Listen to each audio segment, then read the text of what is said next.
sensor light came on, and I just happened to glimpse and see this thing running across the yard. A good-sized man, or something looks like a man. I don't know what it was, just it ran across the yard. Okay. You've had problems in the neighborhood before? Yeah, my dog was killed here just recently. I don't know what it was, whatever it is, it's running.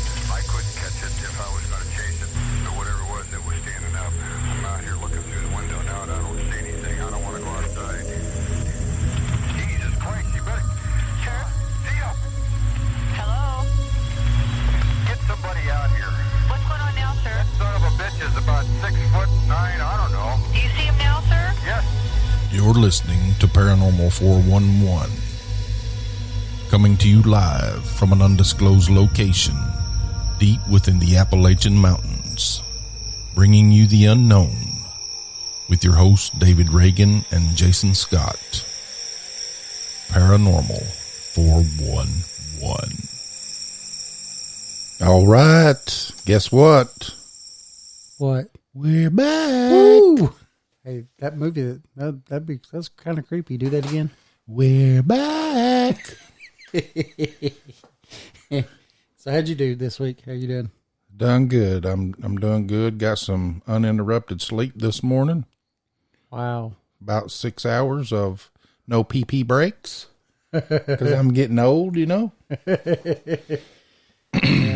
Yeah. Have to take my Flomax.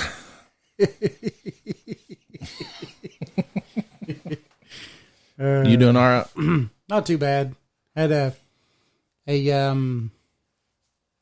good week. You know, just got a trailer, and I'm figuring it out. You know, and so business is picking up. That's good. Yes. So, man, we got a great show tonight. Oh, yes. You're gonna be like, what? Especially if you missed it. This guy coming on, he knows his stuff. And he ain't afraid to talk about the woo either. Yeah, we like the woo here. Yeah, especially when you go interdimensional. I'll be bringing him on after. Well, you got anything first? Yeah, this day in history. Yeah, but do you do the www dots? All this stuff. Oh, well, I mean, I guess I could. You know, we usually, do that with the break, but we do. But it's okay. You know, I can't remember. You know, that's funny because we've taken so much time off. You know, things do get mixed up, don't they? Mm-hmm. But you know what? I could go ahead and do that though. Okay. Just like the olden days. Oh yeah, I forgot you. We got the commercial. Yeah. But hey, we can do the This Day in History with Mr. David Reagan. I love that music. Thank you, Jason. You're welcome. Jason picked out this music, everybody, just to let you know. That's me on the horn there. It is. He's good. He's really good. So today is February 25th, 2022. So on this day in 1917, English novelist and critic Anthony Burgess, whose fictional explorations of modern dilemmas combine with moral earnestness and a note of the bizarre, was born. Also on this day in 1913, this one that everybody loves, the 16th Amendment to the U.S. Constitution, which permitted a federal income tax, went into effect. And that's just a couple of things that happened this day in history. What do you think? That's great. Yeah, everybody loves income tax time. Yeah, everybody loves income tax time. Yeah, I don't. But some people do, some people don't. Yeah, I don't get nothing out of it. But hey, it is well, what it is. I do. I've got kids. I can say starting a business last year helped me. That's all I could say. That's good. All right, so that was This Day in History with David Reagan. Woo. Thanks, everybody. We're going to take a quick little break here to pay the bills. Cha-ching. And when we come back, I'll introduce you to our guest. Who is that? Oh, we're going to keep it a secret? Well, I'm sure everybody knows with the title of the show, but... You know, not everybody reads. Yeah. I don't. I'm just saying. Hey, we'll be back. And you're listening to Paranormal 411. Remember, you can visit us at paranormal411.org. Sign up, become a member. It's free. It doesn't cost anything, right, Jason? Totally free. Completely free. We're also live right now on Podbean and on Spreaker. But you could also come over to, again, paranormal411.org. Come into the live show and chat room. Chat with us. Oh, yeah. Oh, yeah. So chat with us wherever it is. On any of these 3 platforms, you could come chat with us. And we'll be back right after this quick break. This is Jeff Reagan of the band Catalyst. Visit Paranormal 411. Click on our link on the right-hand side to listen to or purchase any of our albums on BandLab.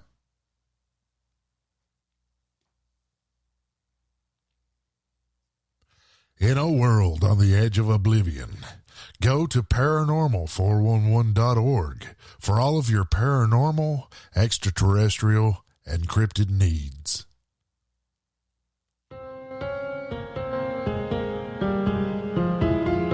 Thanks for listening to the show. You can find us on Facebook and Twitter at Paranormal411. Join us on the website at paranormal411.org. It's free to sign up and become a member. All of our upcoming shows are on the guest and events page. You can also listen to past shows on the website as well.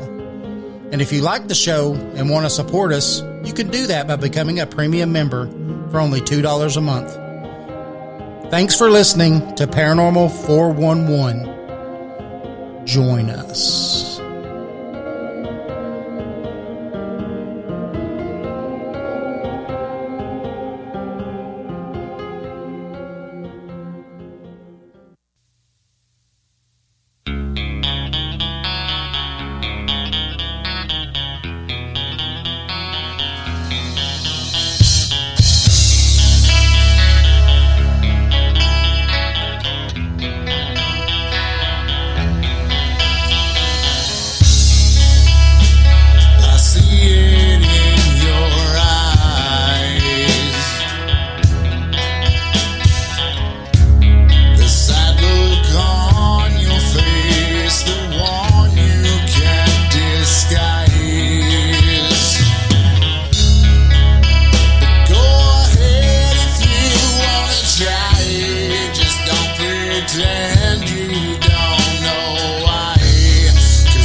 Oh, yeah.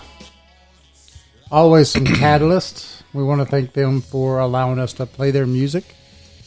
Thanks, Jeff. That's one of his greats. Oh, yeah. We love it. So, want to welcome Bird Dog. He's in the chat room along with Shell, myself and David. And this is on the 411.org. Yes. Matt Seeber is also in the chat room. Yeah, so you could come on there and talk to Mr. Matt Seeber. Seeber 5. That's it. We're going to get a little squatchy with Mr. Matt Seeber. Oh, yeah. Remember? So, we are live on Spreaker and on Podbean. And we want to thank all of our premium members.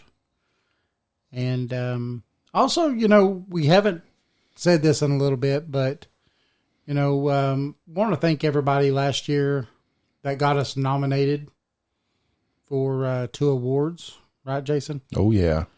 And that was pretty fascinating and awesome. And we couldn't have done it without all of y'all. So thank you. thanks, everybody. Tonight's show, of course, by the title, we're going to get a little squatchy with Matt Seeber from East Tennessee Bigfoot. And I encourage everybody to type in squatchy and see what the definition of it is, because it was actually really funny. Even a hair. It was hair everywhere. And then the other way you spell it, so that was the IE spelling, but if you spell it with a Y instead of IE, then it could mean a smelly, hairy thing. So it's funny. Bird Dog's giving a lot of thumbs up, it looks like. Oh, yeah. So, Matt is the founder and sole proprietor of EastTennesseeBigfoot.org. And he's also the administrator of his Facebook page at Facebook. Right? Yeah. Yeah, his Facebook page, which is East Tennessee Bigfoot on Facebook. Yes. And East Tennessee Bigfoot is dedicated to the research and discovery of Bigfoot and Bigfoot-related phenomena in the East Tennessee area. And by Bigfoot phenomena, that's what I like. Phenomena. And now, and I think they're a no kill too, right? They don't. I mean, they know that it's going to take a body, but they don't go out with guns and prepared to shoot something just to say they found it. They go out with cameras and plaster. That's it. Oh yeah. So also, I want to mention that Matt Seeber was one of our first.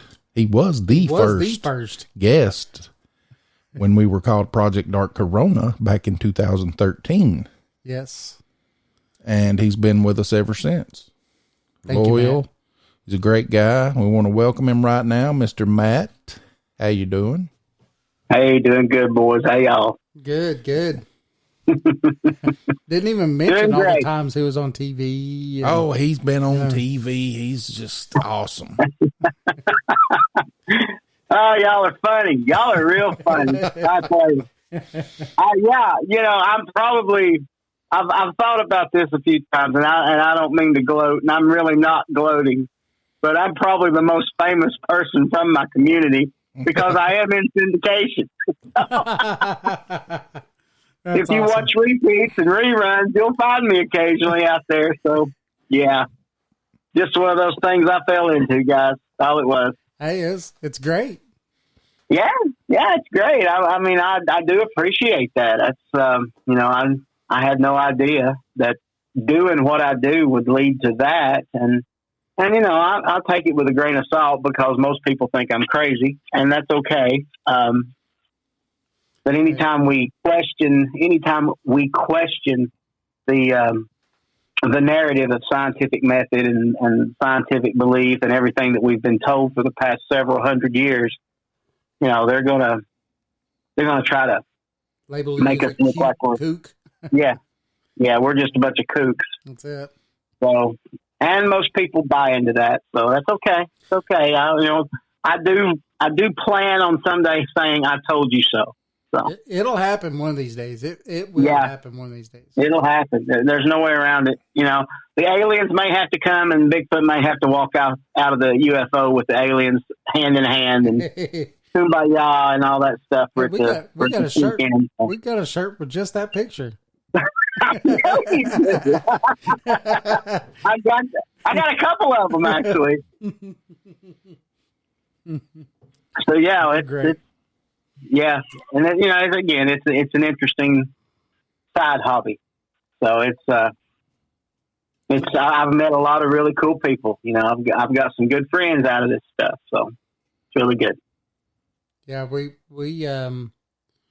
we've enjoyed since we've started doing this and getting to know, you know, like you and stuff and it has been pretty rewarding, you know. Yeah. And I remember when David told me he got you on the show. Yeah. Like, man, really? East Tennessee Bigfoot? Golly, what are we going to do? We're going to talk about some squatches. Yeah. Our gear is so That's much when better now, too. you were on TV. Yeah. When you just, I think, right around the time you were starting to get on TV and stuff.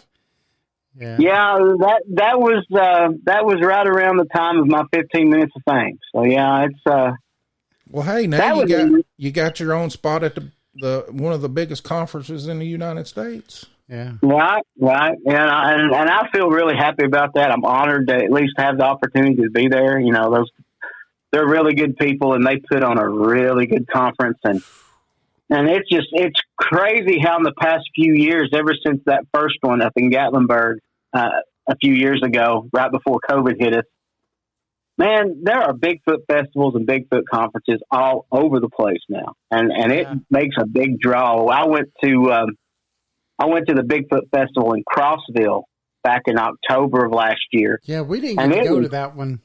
Man, it was huge, and it was more along the lines of the festival type. I mean, there was a lot of crafts and food and things like that. But Cliff Barrickman was there, and Matt Moneymaker was there, and they both spoke to the crowd.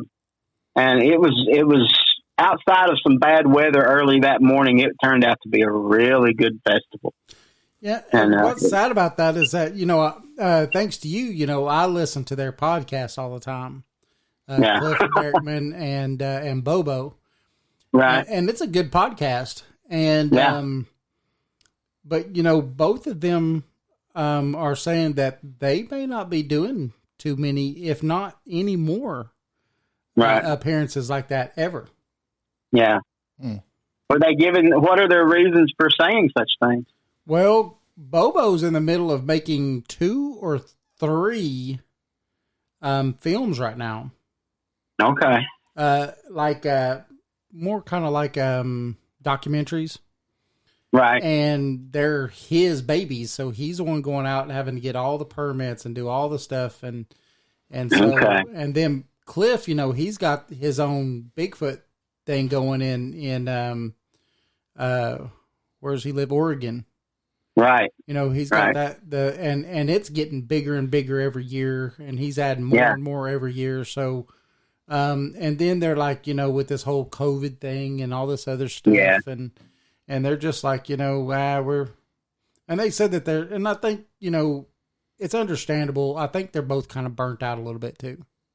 Oh, I can imagine. Yeah. I mean, they have a celebrity aspect of it that, you know, everybody knows who they are that's in the Bigfoot world. So, right. You know, they're not like Slipknot. They can't hide and take their mask off and go to Walmart. You know what I'm saying? Right. I bet you they wish they would have done that now. Yeah, no doubt. Those are a good couple guys. I like those guys. I really do. And of course, best of my understanding, you know, Cliff's on one side of the fence and Bobo's on the other side of the fence when it comes to some of the issues regarding this being that we study and try to understand. But, you know, they both have some really good insight. Bobo's all up for the woo. Yeah. I mean, he's admitted to me, and and to several people that, he's had some strange experiences and, Right. Unexplainable things that happen. And just because you can't explain it doesn't mean it didn't happen, Exactly. Well, depends on who you talk to, right? Right. I don't want to hear that. Yeah. And again, I'm one of those people. I still have some theories about that stuff. And, maybe nothing is happening outside of some sort of hallucinogenic kind of manipulation or something like that. I mean, you just don't know, really. Right. I mean, I believe whatever they are, they're a whole lot smarter than people give them credit for, even those who truly believe they exist.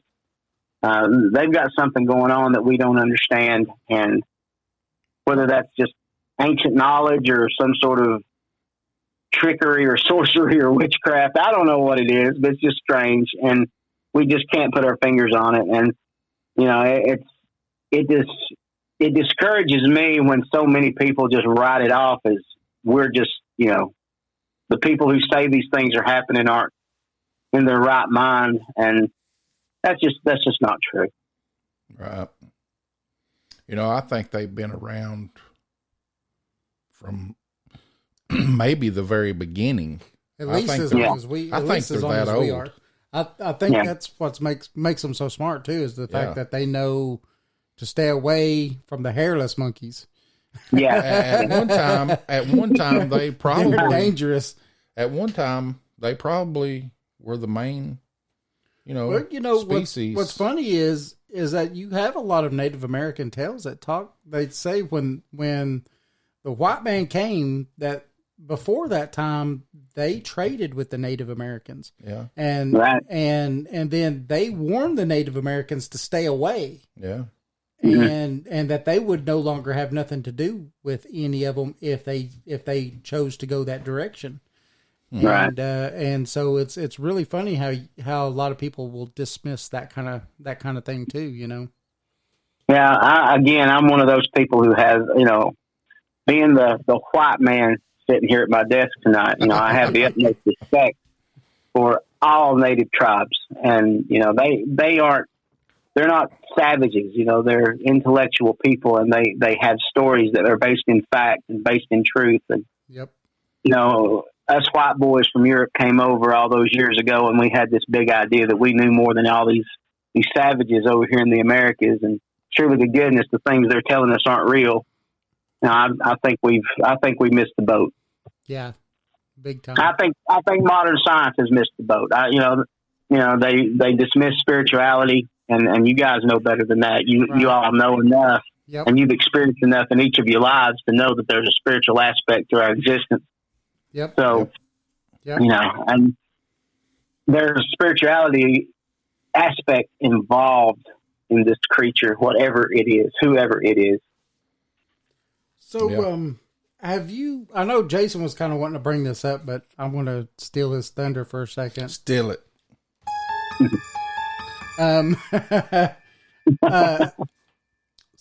Have you got to watch that the recreation of the Patterson-Gimlin where they took all the film footage and they took all the jumpiness out of it and all that stuff and made it where it was pretty, Yeah, I've watched several of those. I've watched, every now and then you'll get an update, yeah. And I've seen pretty much all of those, and I'm intrigued by it. I do not believe that the person who claims to have been in the suit was in the suit, but he did pass a lie detector test. What do you do with that? So, right. But it doesn't matter to me. I mean, I believe the Patterson-Gimlin film is original. I believe it's authentic. I believe they have a Sasquatch on there, but even if they don't, that does not deter my belief. I know they exist. Right. Well, I mean, I feel dumb right now, but I forgot the name of the guy. So when they filmed it, they went back and told a bunch of people, and one of the guys was a Bigfooter himself, and he went back not even, I guess, a week after, and he actually followed all the footprints and actually did some casting too, I think, and found where this thing had walked along like you see it walking in the film, and then it walked along and then up on a ridge and sat there for a while like it was watching them. And then he traced the footsteps for another mile back in the woods or so after that. And that would have been one heck of a hoax. Yeah. To have that happen. Exactly. And I just don't think so. And the whole, guy that talks about he was in the suit, everybody wants their 15 minutes of fame. Exactly. You're right. And I mean, there's because you've got some people have told themselves that kind of story to themselves so many times they believe it. Right. Now, I've always heard stories of people who have practiced and have told themselves something so many times that they actually pass lie detector tests. when they they tell you tell a lie long enough, people will believe it. Yeah. Even to yourself. Exactly. Yeah. And I don't know. I mean, from the film footage that I seen, I mean, you could see detail, like muscle moving and I mean, even a butt crack. I mean, you could see detail in it, and what's funny is that there was people who was in that industry making costumes at that time that said there's no way we could have done that. Right. Wasn't that around the same time the Planet of the Apes movie started coming out in the theaters? It is. And those folks said, there's no way we couldn't have done that. Our technology does not allow for that kind of movement and fluid motion and all that kind of stuff. So yeah, it was. I don't know.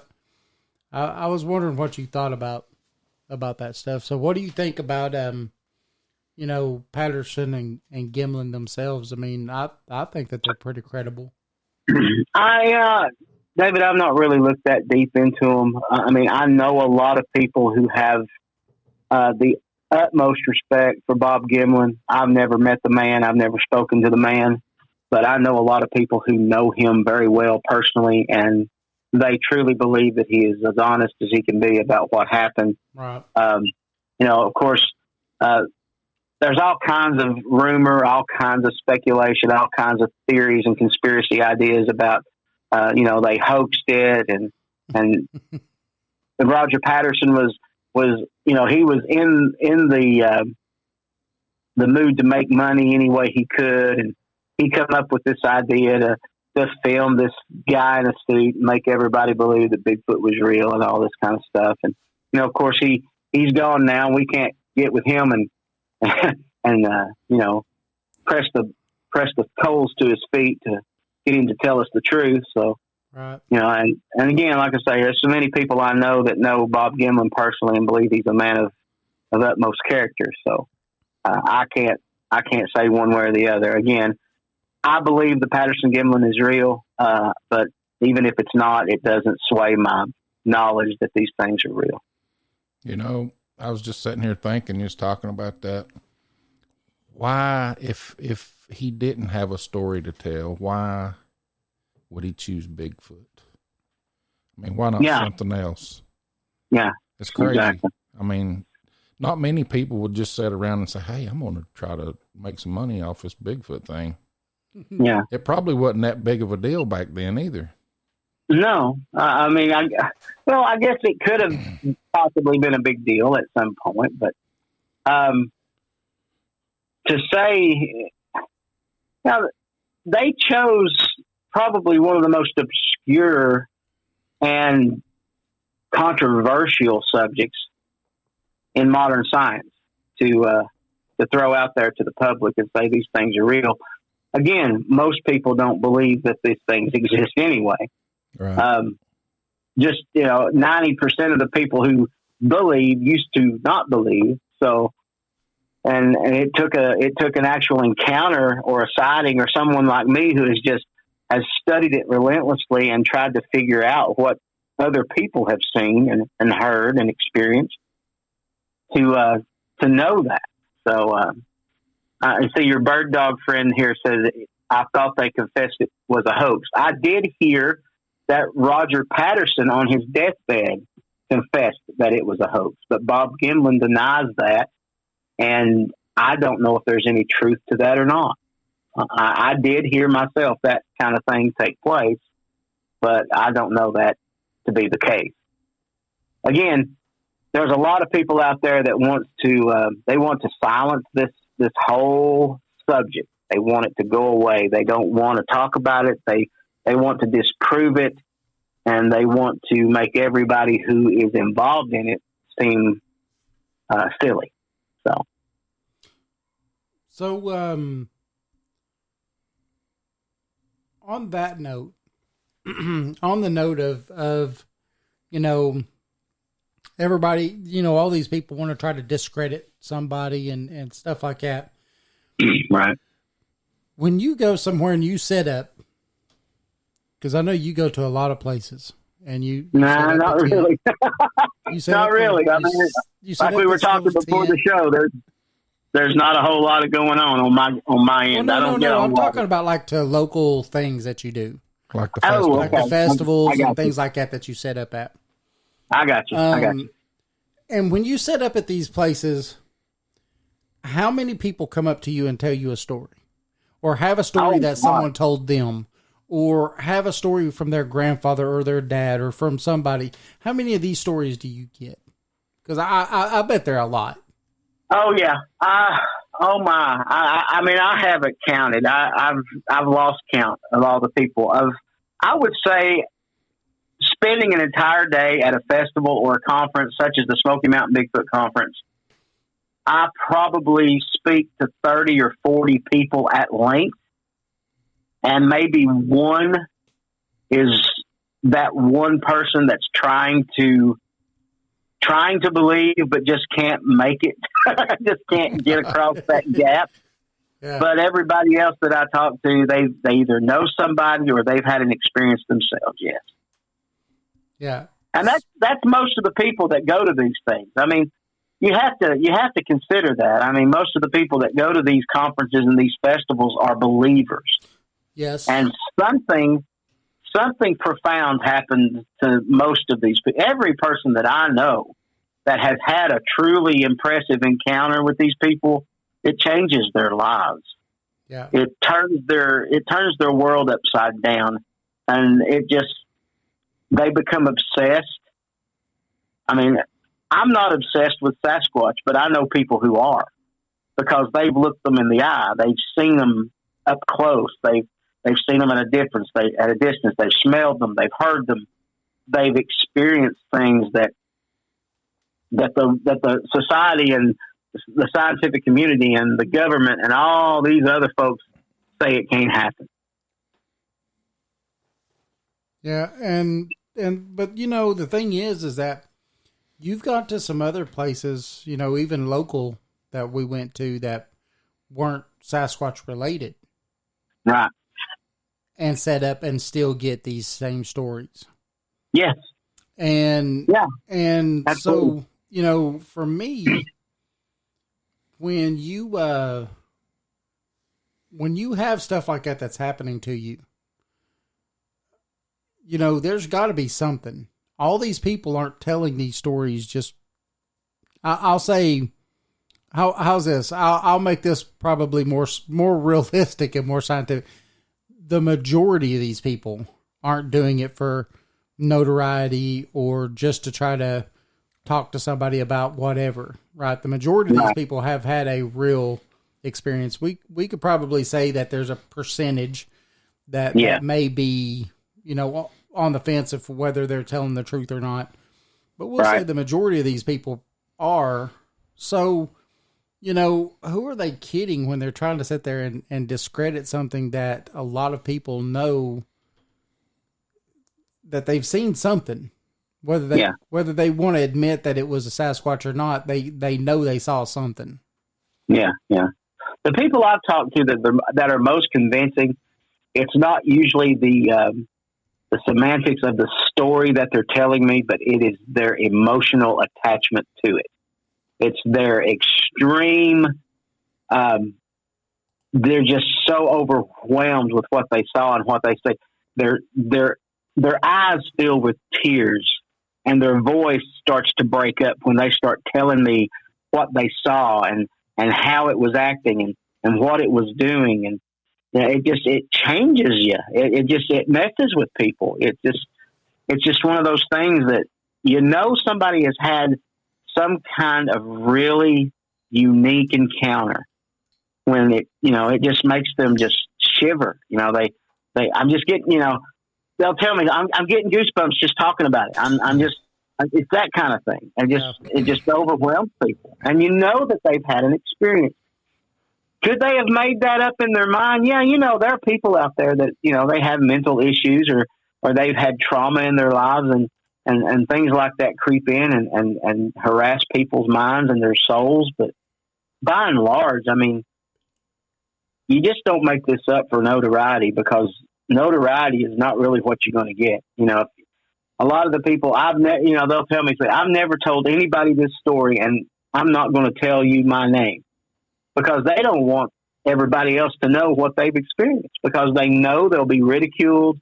They'll be made fun of. They'll be laughed at. They'll be discredited, because that's how society looks upon this stuff. It's a joke to a majority of people. Yeah. Yeah. Because it falls out of their realm of normal. Exactly. I mean, that's the thing about it. You have this perception of reality. I have one. Jason has one. Everybody has their own perception of reality, and Sasquatch doesn't fit in most of those. Most people don't allow that kind of thing to fit in. We can go aliens. Most people, aliens don't exist. People, ghosts don't exist. Loch Ness Monster doesn't exist. I don't know if some of those things exist or not, but I know these things, these creatures, these beings, these entities known as Bigfoot or Sasquatch, they are real. Well, who they are, what they're capable of, where they're from, I have no idea. But it's not a simple cut and dry missing primate ape thing. Not in my mind. Right. Well, you were one of the first people I told about my little thing that happened to me. Right. While I was driving, in Washington State, and perfect place. You were right there in their backyard. So yeah, and it was crazy because it was something that happened so quickly. Right. But then at the same time, you're like, holy smokes, I could understand why you don't get a picture of these things, because it happens usually when you're not ready for it. And B, it happens so fast. And, and these things, for being as big as they are fast. Oh, yeah. Yeah. And, the thing I saw at least was, it was big and it was fast because it moved like nothing else. So, I don't know. Yeah, it's a scary kind of thing to think about. An average height of 7 to 8 feet tall, 600-700 pounds at the average, huge feet, huge arms, huge hands, covered with hair. That's just one of those things that just will jump out at you all of a sudden. And when you add the fact that they're so quick and how fast they move, I've heard stories. People have told me stories. They climb a 20-foot high wall in 3 steps. Humans can't do that. It's that kind of thing. And wow, how does and that puts it in a whole new realm. Yeah. It's I don't know. For me, I believed in it before I had my little sighting or whatever, Right. And I believed in it just because of the fact that we find new species of things all the time. Right. Where no matter where it is that you find new species. And I'm one that believes that the the natives, you know, the scientific community, like you was talking about before, has this thing where they're like, oh, well, that's just make believe, and that's just stories they tell kids so they don't go wandering off in the woods, and Wow. and that's all these, you know, they want to make excuses for everything that they say. And at the same time, though, I'm like, but they tell all these other stories that they're okay with saying that they're real, you know? Mm-hmm. So, Right. so why are you going to tell me that that's real, but this isn't, you know? Right. Right. It doesn't make any sense to me. No, well, unless again, there are all kinds of conspiracy theories out there, different beliefs out there, and there are those that believe that the truth is being withheld from us about our origins, our beginnings, and that's just one of the ways that it's being done. I mean, you go back to the late 1800s and early 1900s. There's all kinds of stories of giants being dug up out of the ground in Ohio and Pennsylvania and even Tennessee. And supposedly the Smithsonian Institute came and took all these bones, and for some odd reason, they just disappeared. And now there's no proof of it outside of just the old newspaper clippings that you can go back and find. And they deny that it ever even happened. And well, doesn't sound like they wanted you to know what's going on, do they? No. So, I mean, that's right when, you know, scientific thought and scientific theory and all this kind of stuff started really moving into the mainstream in society, and it started to change the way we thought about things in so many ways. And they've got to keep that narrative alive. So that's my thought on that. Yeah. Yeah. I mean, we even have a president though, that had an address that he talked about the giants that once looked upon this land. You know, right. So, what are we supposed to do with that? Exactly. You know, exactly. Abraham Lincoln, one of the greatest presidents to ever live. Yeah. Yeah.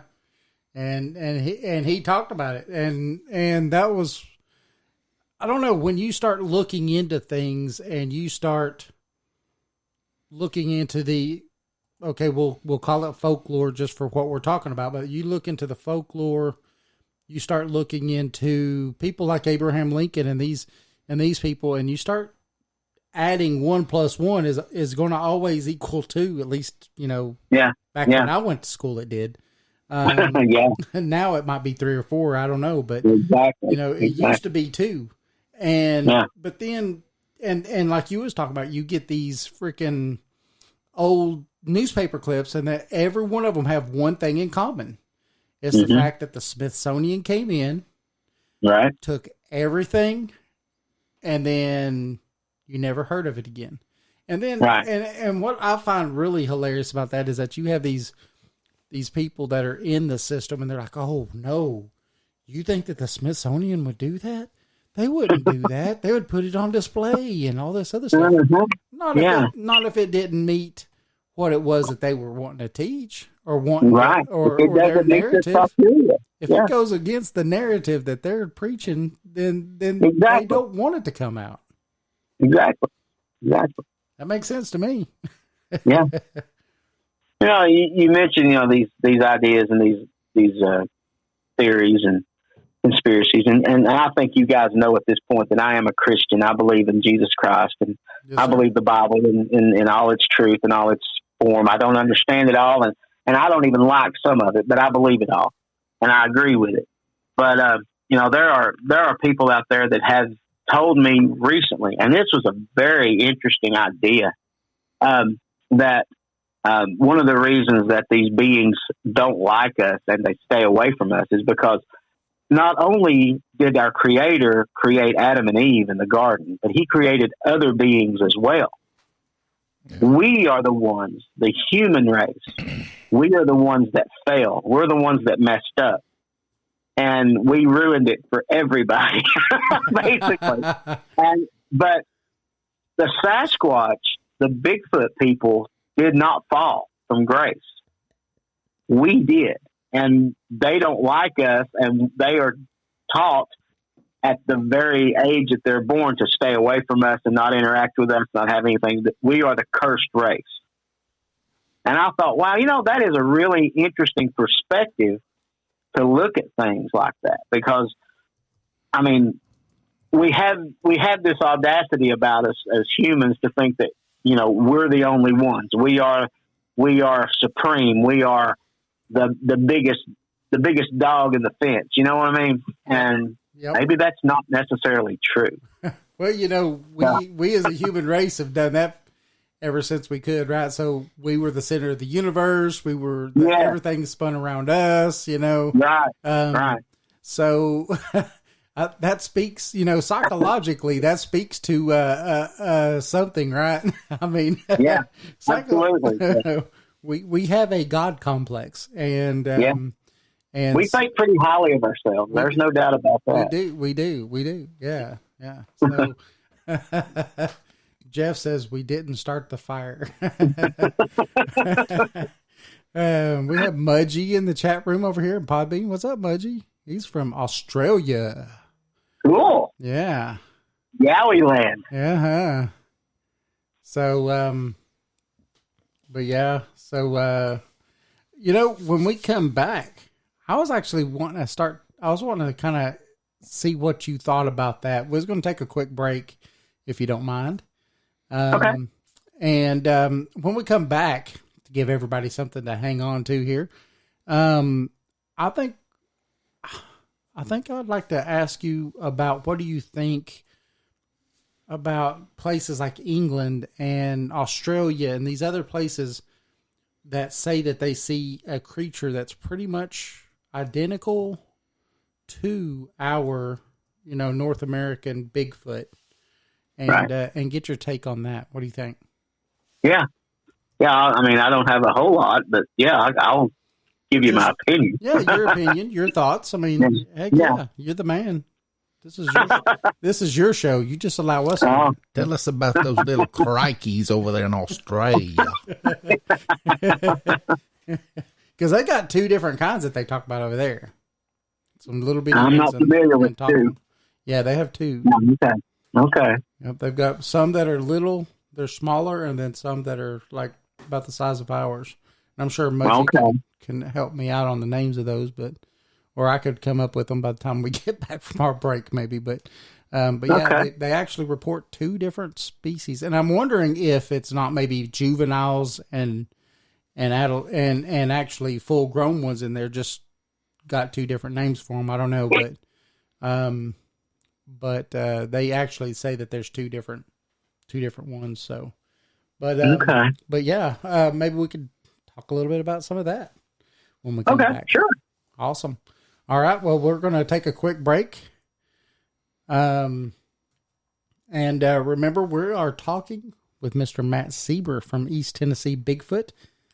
The man, the myth, the legend, Matt Seeber. Our very first guest on our show. We have to thank him for sticking around with us. And you could visit him on EastTennesseeBigfoot.org, and also his Facebook page, which is East Tennessee Bigfoot. Yep. And remember, we are live on Spreaker and on Podbean. Right? Yes. You could also come over to our website, paranormal411.org. I will get over that at one point, I think. But paranormal411.org. Sign up, become a member. It's free. It doesn't cost anything. And this is Paranormal 411 that you're listening to, podcast. And your hosts are Jason and David. Our guest tonight is Mr. Matt Seeber. And we'll be back here in just a couple minutes.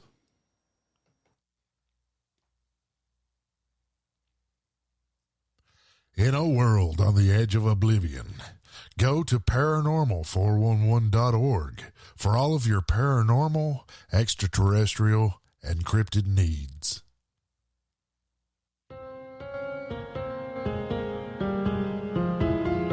Thanks for listening to the show. You can find us on Facebook and Twitter at Paranormal411. Join us on the website at paranormal411.org. It's free to sign up and become a member. All of our upcoming shows are on the guest and events page. You can also listen to past shows on the website as well. And if you like the show and want to support us, you can do that by becoming a premium member for only $2 a month. Thanks for listening to Paranormal 411. Join us.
All right. Man, I thought I was at the concert. Woo! Hey, there will be a concert too. going on here real soon. There it is. Catalyst live in concert April 16th at the Open Chord in Knoxville, Tennessee. Yeah, and Jeff, while you're giving out the awesome information, who's going to be opening for you guys? Because they've got an opening band even. Whoa. That's right. So, And what time? Yeah, we need what time? And throw that out there because I got to go to CC's Pizza right next door. woo! CC's Pizza's next door? I don't know. I think so. Oh, I don't know. So you are listening to Paranormal 411. Your hosts are Jason Scott and David Reagan. And our great, awesome, magnificent guest tonight is Mr. Matt Seeber. And we want to thank you, Matt. We want to thank you, Matt, for being that great, awesome guest. Magnificent. Yes, sir. Sure. I'll take what I can get, bro. Hey, we'll take it. Wait, there we go. See? Oh, yeah. That was everybody clapping for you. Yeah. That's awesome, isn't it? They don't know me very well. Well, hey, 15 minutes. You don't get to know knowing really well, but hey. Yeah, that's true. That's true. Very true. So we left them with a little cliffhanger, and that's what a cliffhanger sounds like. Oh, really? Yeah.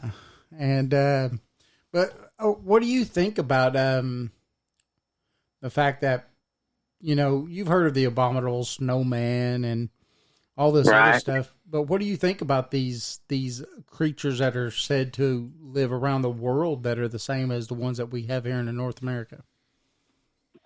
Well, I don't see why not. I mean, I've never experienced any kind of reports from people from other countries by any means. While you guys were playing music and was on break, I got online here and I'm looking at forests of Australia and forests of Great Britain, and my goodness, that there's no reason why not. I mean, you look at Australia, it's such a huge place, and I mean, I know there are a lot of people that live there, but there's a lot of forest and a lot of desolate places that anything can hide in. And, I think about Great Britain, I think about England and Ireland and Scotland and places like that. Dude, I mean, they've got some pretty incredible landscapes as well. So, when I consider most of the sightings of Bigfoot that are reported to me are in neighborhoods and on the sides of roads and in cul-de-sacs, in neighborhoods all around the place. I mean, there's no reason why these things can't be just anywhere. I don't see why they couldn't live anywhere. They hide from us pretty well. And again, I think they have some sort of ability or knowledge that allows them to do that. And if they don't want to be seen, they won't be. So you think they come over during the Ice Age when the bridge was there? No, I don't know about that. I've never really put a whole lot of thought into that kind of stuff, Jason. Sure. There's reason to believe that possibly could have happened that way, but maybe they were just always scattered about the planet. Yeah. They've always been wherever they are. And that takes me back to a crazy story. A crazy story. I mean, it's as crazy as they get of a gentleman who had an encounter with a Sasquatch that included missing time. And again, this is far-fetched and it's out there. We love it. But when he finally got back to where he thought he was, when he finally woke up from his missing time incident, he had his cell phone in his pocket. And he was pinged in 7 or 8 different countries around the planet. Because as you enter a country, you are greeted by some sort of phone recognition that you have just entered Australia, or you've entered Vietnam, or you've entered Italy or something like that, and it's like a greeting kind of thing, and your phone has to be pinged somehow. I don't know how that works. Maybe somebody listening might understand that. I could tell you, you know, I used to go into Canada all the time. Right. And every time we would go into Canada, our phones would text us a message, and that's mine and my wife's phone would go bing. Yeah. Thanks for coming and visiting us in, you know, up here in Canada, eh? And, and it was the same when we come back into America. It'd be like, welcome to America. And, And so, so that's a real thing. So that's a thing. It is. Yep. So this guy wakes up from his 2-3 hour missing time session as he has this experience with a Sasquatch. You know, he comes face to face with a Bigfoot, and then he just blanks out. And 2 or 3 hours later, he wakes up, and his phone, according to his phone, has been to at least 7 different countries around the globe. Wow. According to his phone. So, you know, that throws out that whole theory of the idea that Sasquatch travels through portals, and they can travel from the United States to Canada, or from Canada to Japan, or to China in just a matter of seconds or minutes through these portals that are available to them. Now, yeah, we're getting into the the crazy stuff now. We're getting into the high strangeness now. Yes. But, you know, that I don't know if there's any truth to it or not, but it's really awesome to talk about. It's really awesome to think about. Whether or not it's true, I don't know. But, you know, I've seen some things, I've seen some videos, I've seen some pictures that lend me to believe there may be something substantial to that, but I just don't know what that is. There's something going on, and you know, I'm no longer concerned with what other people think of me, but you know, I don't have the answers, but I'm not afraid to ask the questions. Right. You know, that reminds me of the video you turned me on to. Yeah. By Mr. Scott Carpenter. Right. That freaked me out. That was a crazy video. Yeah. Exactly. You could see it. Yeah. I mean. Yeah. But, you know, it also lines right up with what happens on Skinwalker Ranch and what they've encountered on Skinwalker Ranch, where they've had these portals, and they can literally see a portal opening up, and then they see like this Bigfoot thing coming out and getting out of it, and then the portal closing. Yes. So, I mean... Yeah, there's something to it, man. I don't know what it is, and I'm not going to ignore it. I would hate to think that, my goodness, just what do we not know? That's probably the kicker right there. I mean, beyond Bigfoot, beyond, you know, aliens and all, what is it about this world and this reality we're in that we don't know? And we've been fed all this information. And we all know nowadays, I mean, I'm not getting political here, but we all know that the truth is hard to find. I mean, it's not out there anymore. That's a fact. there's somebody in charge of the narrative of what they want society to believe. Yep. And if you go against that narrative, if you go against that belief, you're a kook, you're a clown, you're a criminal, you're a terrorist, whatever. Yep. But, you know, we're going to have to relearn how to think for ourselves and figure some of this stuff out the best way we can. And of course, whoever's in charge of all this is trying to keep us from doing that. Well, I believe that.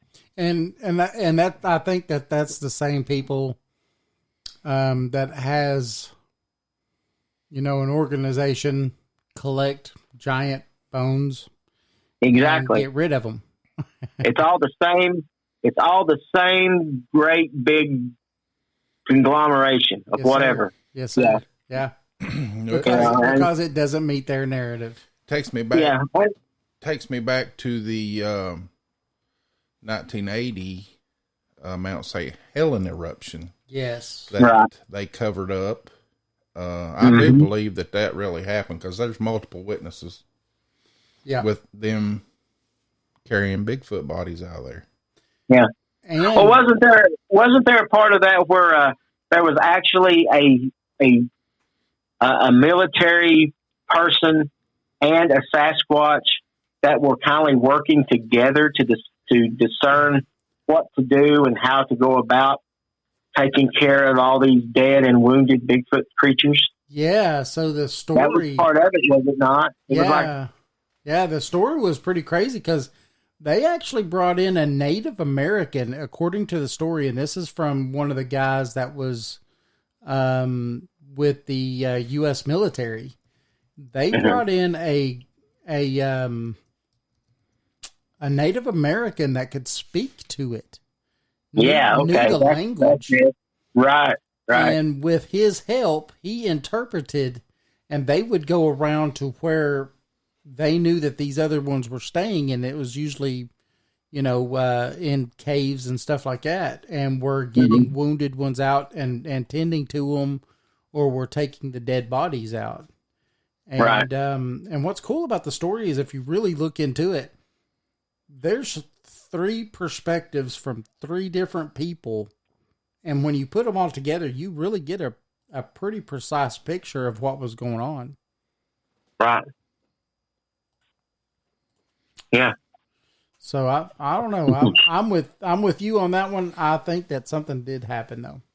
Yeah. Something happened. And there's all kinds of stories that, if you ever, I know you're driving the truck and I know you've got a lot of time on your hands where you can listen to podcasts and things like that. I've listened to a few over the years, and every one of them points to something more. There's just something else going on, and they're pretty good made up stories if they're made up. You know what I mean? I mean, somebody's taking a lot of time to sit down and make up this fabrication. If that's what they are, they're pretty good. Some of them just blow your mind. Some of the things they say, and it's not off kilter. It's not out of whack. So it's just interesting stuff, and we just don't have answers for it. Yeah, Mudgy over here on the Podbean says it seems that this place that we live in is so special, way more than what we've been told. Yeah. Yeah, I think it's more magical. I do. Yeah. Well, you mentioned England, you mentioned Australia, different parts of the world. But I think of England and Ireland and Scotland. I mean, good grief. I mean, there's so much spiritual legend surrounding that place. And, you talk about fairies and dwarves and all these kinds of things. Yeah. My goodness, what of it is real, what of it was fake. I believe that all legend is based in has some basis in fact. It has to. It had to start somewhere. It's just we just don't know. I've always heard stories that Bigfoot were actually what were called once trolls. And that's what a troll was. They lived under the bridges. They lived in the dark places, and they would, you'd have to trade with them to get across the bridge, or they would eat you, or something like that. So, it's just crazy things like that. So I don't know what the truth is or not, but that's just another one of the things I've heard and read about is just that Bigfoot were trolls. I mean, the story of the story of Beowulf, Grendel. The monster in Grendel. Some have said that this, the Beowulf story is, of course, highly exaggerated, but it was the actual battle between men and Sasquatch. We have stories from as recently as 200 years ago. Daniel Boone, Teddy Roosevelt, all these folks having these encounters with these beings. Leif Erikson, when he came over. As a Viking, came over and had experiences with these things. Why do we ignore that? Why does science ignore that? And here's the thought too, guys. You know, science might know something that we don't know that they may be trying to protect us from. It may be in our best interest not to know our origins or the truth about some of these things. So, well, I guess we can look at it either way. Yeah. I don't know. I think our origin story is kept from us. So this is just my opinion. So we'll take this as just David's opinion. But from everything that I've read, listened to, heard, you know, people that were in the, you know, in the know, I guess, and me putting together what I believe, but I think it was kept from us for a reason of control. I think a lot of it is a control mechanism. I think we are a species with amnesia. We've been around a lot longer than what we have been told we've been around. And to back up a lot of those facts, you know, we have Göbekli Tepe, which has been perfectly carbon dated, because when they buried the site, they purposefully buried the site. And when they did, they threw in man-made materials. And so they could, those types of things, you know, it wasn't just all rocks and rubble. And these things, the oldest that they've got so far was 12,500 years ago. And they don't even think that they're on the oldest part of the site yet. Yeah. And which rewrites history, period, for monoliths and things like that, because back then we were only supposed to be hunter-gatherers at the best. Yeah. You know, so, well, hey, someone was about to call in. If you want to call back in, you can. We will, I'm sure that Matt doesn't mind taking a phone call. But, you know, that's just my fact. Right? That's just my take on it. But I honestly believe that we are a species with amnesia, and that we don't truly know. And I think that the, you know, when Plato was talking about, I hear us. We got Paddy Wagon. Oh, hello, Paddy Wagon. What's up, my guys? How you doing? Good, man. I actually want to tell you, y'all having a good time, man. Fucking, I'm gonna hop off of y'all's fucking shit, man. I just, Whoops. Oh, thank you. Thank you. This is a kid-friendly show, Paddy Wagon. Sorry.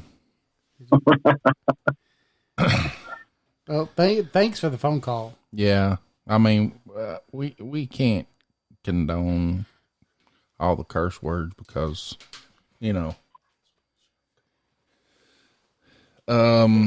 Matt, what was you talking about? Well, you know, that caught me off guard. We were going back and forth on, you know, origins and who we are, where we came from, what we've been, and what's going on, and you know, there's, you know, you touched on the monoliths and all these ancient sites and all this kind of stuff, and you know, I've read some of it, and I think we talked about it once before. I mean, you go down into South America and look at some of those sites of some of those ancient ruins that modern day man has built upon.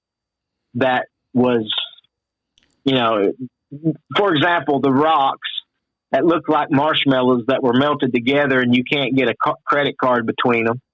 Mm-hmm. You know, that kind of thing. You've got Egyptian sites where the granite is so smooth you would swear it was made by a grinder. I can't imagine any ancient man at any point in the past 5,000-6,000 years, however, that took a hammer and a chisel and could do that kind of thing. Right. You know what I mean?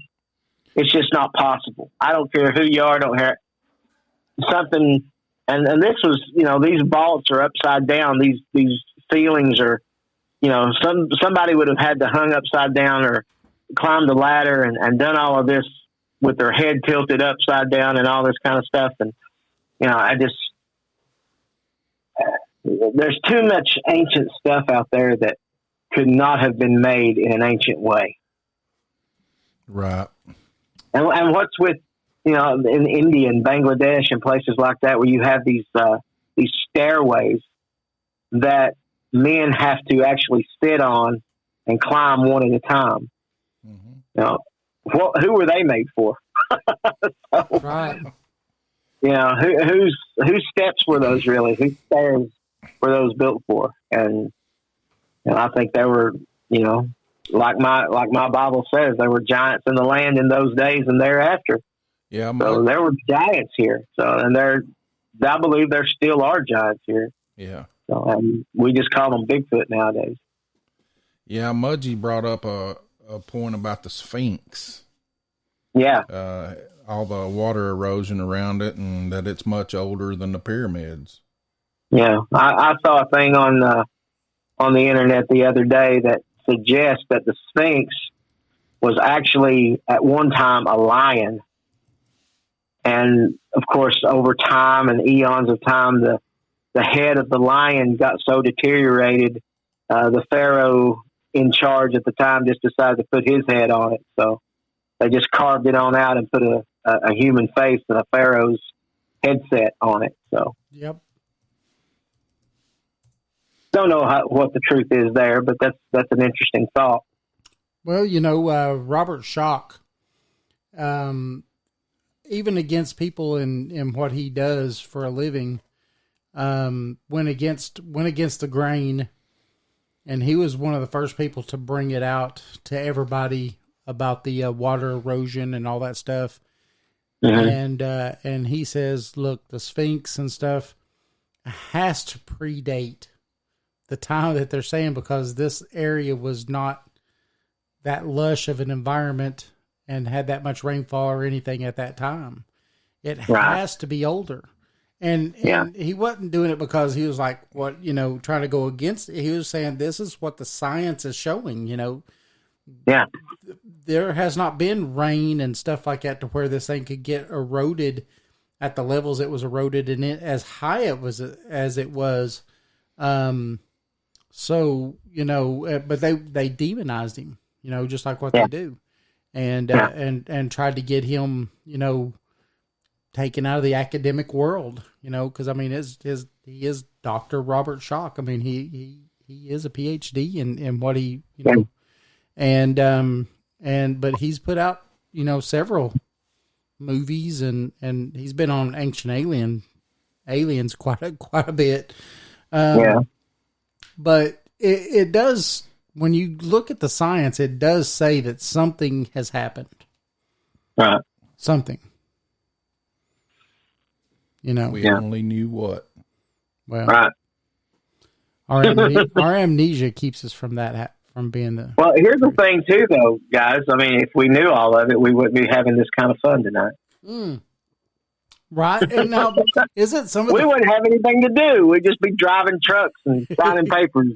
Isn't part of the fun trying to figure it out again? Yeah, I mean, it keeps you thinking. I mean, I'm glad that I'm on that side of the fence. At least I'm thinking about it.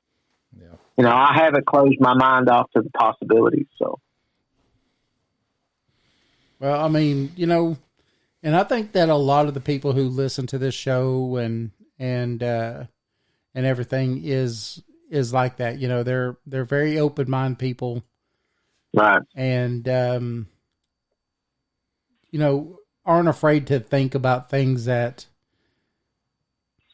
aren't, on every day in the news and all that stuff, so I don't know. I think that's what makes programs like this necessary. Yeah. If nothing else, but to make you think, hey, these are some pretty credible people that they're having on and very great, incredible. Yeah. Awesome. Yeah. Like right. Matt Seeber. Right. Yeah. Yeah. But I mean, and and put out a point of view that at least makes people step back and say, you know what, maybe I didn't think of it that way. Right. And that's what it's about, right? Is maybe even having a different perspective of coming at it in a different perspective. So then that way it makes someone step back and say, hey, I didn't think of it like that. Right. Let's take a second look at this. Here's just a funny thing about my life as far as this subject that I came on here to talk about tonight. When I was a kid, I watched the show Mysterious Monsters back in the 70s. Yeah. Peter Graves was the narrator. It was a documentary about Bigfoot. I was so fascinated. It just, it blew my mind. I'd never heard of Bigfoot at that point. I was probably 9, 10 years old, and didn't have any clue about that stuff. But and when I got involved in it, into the depths that I began in probably 2005, I was just like everybody else. I mean, I knew that something had happened with my son. I knew he saw something, and I always had it in the back of my mind that I believed these things could exist. But that night that he actually told me this happened, I was convinced. And as I began to study and research this and investigate this and talk to people, and I have talked to hundreds of people at this point, I got farther away from that initial thought of this undiscovered ape. And that's really what was so strange about it, because, when I went into this, I didn't go into it with the notion that this was anything other than a missing, lost, undiscovered primate. That's all I thought. That's all it was to me. And 15, 16, 17 years later, I'm not there anymore. I don't know what they are. Again, I don't know what they are, but everything that I've read, everything that I've heard, and even a few things I've experienced myself have convinced me that these things have convinced me that there is more, there's just more to it than what most people think. So it's just, it messes with you. And of course, I'm always the type of person that I don't want to go too deep because I'm afraid of what I might find. It's like cleaning out a junk drawer. You might get a needle in your hand or something, or a stick pin might get you. You just got to be careful as you're rummaging through what you're finding and not cut yourself on a sharp blade or something. You know what I'm saying? Wear some good gloves. Yeah. So it's been a wild ride so far. And, again, I'm not by any means wanting to quit. And I'm not in it I didn't start in it for fame, and I didn't stay in it for fame, and I'm not looking for fame. But, the only way I can get the message out and try to convince people to talk to me and email me and call me is talking to you guys and getting these opportunities to get on podcasts and I get on Facebook, and I have the occasional opportunity to get on TV or radio. That's the only thing I've got. If I had a TV show, I'd probably turn it down because I got to work 40 hours a week. I got a job. I got to work. I got to pay bills, and I can't go on a hunch and, we got this new show. We want to put a fat country boy on. No, you've got that already. You don't need me. So, I got to I got to get up at 4 a.m. and go to work at 7. So, but it's just a continuous thing. I mean, like I say, I'll go for like months, and I've even gone for 2 years straight and not had any reports whatsoever. And then all of a sudden I get bombarded with stuff. It just comes and comes and comes and comes, and then it'll stop, and it'll stop for another 6 or 8 months, and then it'll come again. And it's just hit and miss. It's all over the place. There's no rhyme or reason about it. It's all different locations. It's not like I can't go to you and honestly say there's more than There was that one time in 2014 when we had 2 sightings in 1 year, or in 2 years. That's one sighting 1 year, one sighting the next, within 2 miles of each other. That was probably the closest. And of course, measuring the footprints, they were both the same length. So I believe it was the same one. But to actually track it down, find it, photograph it, video it, that's a whole other ball game in and of itself. You all talked about that already. Most people aren't prepared to do that. And even if they were, it's a hit and miss. It's a needle in a haystack. Yeah. So, but you brought up a something good when you was talking just now about that. I think that, and I just lost my train of thought. It just went out of the air. I'm sitting here watching Jason scroll on the internet, and my train of thought just went out of the air. It's gone. That's what internet does for you, right there, brother. Yeah. Where did my brain go? I actually had a good question. Yeah. Oh well, it's gone now. Really? The ether has it That quick? Yeah. You ask your question, and mine will come back to me. My question. Yeah, I know you had one. I've got one here that is a theory. I do remember what it is. Oh, well, go ahead. Then I'll talk Jason. about me. Sorry, Jason. But when you was talking just now, you brought up the fact that you can't really say that, from your experiences, that they have a pattern or they're in one place or another. But do you think that these things are migratory? I mean, what do you think that they are? I've never liked to use the term migratory because that's more of an instinctual thing that animals do. Mm-hmm. And I don't believe that these things are animals. So to put it in a better way, do you think that they do what the Native Americans used to do? And, yes. And follow the herds? And yes. Yes. Okay. Yes. I think they are, they're transient. They go where the food is. They go where the better weather is. It's just like homeless folks on I-75. In the summertime they're up this way, and when it gets colder, they head south. They go where they can do their best survival. And I think maybe these places these things go are places are kind of like homesteads. Homestead is probably too much of a word, but they're designated, and they've been in their tribe or their clan or their families for generations. They have a place where they go in the summer, and they have a place where they go in the winter.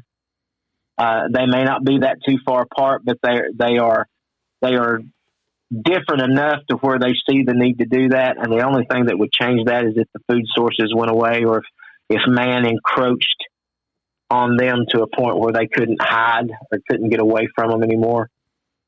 Transient would be better word for me, not migratory. I agree with you. They do what the natives did. Yeah, that's what I was just looking at. Some of the natives in North America said that they have the psychic ability to tell when somebody's looking for them. Yep. And that's how they avoid everybody, by just staying away. Yeah. Yeah. Yeah. I've read that as well. That if you go in looking, you'll never find them. But I do know people who do go looking, and they do have encounters. So I don't, it could be a matter of the heart. It could be a matter of intent. If they are capable of at least maybe reading our emotions, or that kind of thing, if they know what we're there for, they know what we're about, maybe they can tell the good folks from the bad folks. I don't know that either. Yeah. But, I think there may be something to that. I think he chooses when and who they want to show themselves to. Right. I thoroughly believe nobody sees Bigfoot randomly. I believe that, if you see one, it's one of two things happen. They wanted you to see it or they messed up. And I don't think they mess up very often. And with David's encounter that he had with the road crossing in Washington State, that might have been a mess up. You know what I mean? Yeah. Because all you caught was a glimpse. Yeah. Quick. And it wasn't anticipating that I was going to be coming, I guess, at the time that I was coming, especially since it was kind of one of those lightly foggy nights, Yeah. So. Yeah. It may have known you were coming, but it may have miscalculated the speed at which you were driving. It may have miscalculated the quality of your headlights. For the purpose of this radio broadcast, I will do what Bobo does on his podcast, and we'll talk about something, but will not admit to nothing. So you can't come back to me later on and try to So I was in Washington, and they've got a crazy speed limit of like 60 miles an hour for big trucks. Uh-huh. And I was probably doing a little over that. Yeah, okay. And so if you take an intelligent creature that is used to saying, "Oh, okay, well this thing will take a little bit longer to get to me because he's not supposed to drive as fast as those other things," right? And yet I was driving faster, then that might have been a reason, And I'm not making excuses or saying, trying to put intent out there, but going along the lines you was just saying, that could have been where he messed up. Or it messed up. I can't say it's a he or she, but where it messed up, because it was like, oh, this is definitely one of the big things, right? There's lights all over it, and so they're supposed to travel slower. Yeah. Yeah. So I don't know. Maybe that's just that's my reasoning to that. Maybe. Right. Well, when it comes to somebody who's actually a face to face, I've a lot of the people I talk to, I ask a question, and most of the people who answer the question answer it with a yes. I ask them if they have ever been known to have psychic or strange abilities, or they attract certain things in the paranormal, and most people say yes. Yes. So I would have to say yes too. See, there you are. So, I mean, what is it? I think I'm probably one of the people who would never see one because I'm completely turned off to that. Not that I want to be turned off to it. It's just that kind of thing is just, I don't know. I don't pick up on that kind of thing. I just don't. I've never been able to pick up on that kind of stuff. And when I walk into a room, if it's a haunted house, I don't know it's haunted. And it probably would never even give me any kind of inkling that anything is there. The guys at work make fun of me a lot because I misplace things. I go around looking for a hand dolly, and I can't find the hand dolly, and it's right there by the door of my office. And and they're all laughing at me, and I'm thinking, that's just the very reason I've never found Bigfoot, because I just can't see 2 feet in front of my face sometimes because I'm thinking about, I'm so concerned about where it's at, I can't see it. It's that kind of thing. And, I'm just not geared to that capacity. Never have been. But, I know people who are, and, they're called empaths, I guess you could say. And I have empathy for people. I can feel when somebody's not in the best of moods, or if somebody's not feeling well, or somebody's hurting, or somebody's, I can understand that, but I don't have that. It doesn't go very far beyond what most people have in their lives. And again, most of the people that I talk to have had these encounters. It's like they're attracting the encounter to them. That kind of thing. Bigfoot is attracted to those people who have that ability. So, as strange as that may sound, I mean, it's a possibility. I don't know if there's any truth to it. It's just another opinion. A lot of people that listen to this show know that I as a young kid, I got a lot of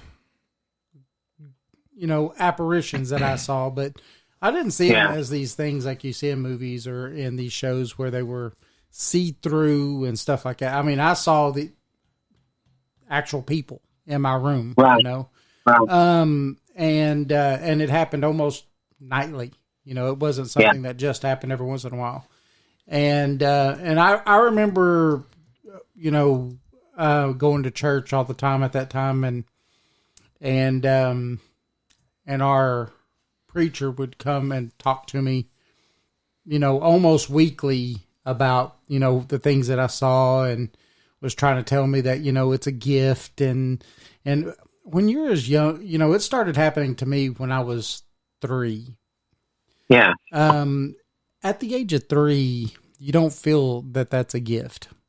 Right. I don't care who tells you that it is a gift. You don't feel it's a gift. And, it wasn't until I got older that I started realizing that, maybe it was a gift. Yeah. And so, and I still have things that happen to me, and I still see things from time to time. It's not every day, all the time, 24/7, like movies and TV try to tell you that it is, at least not on my case, right?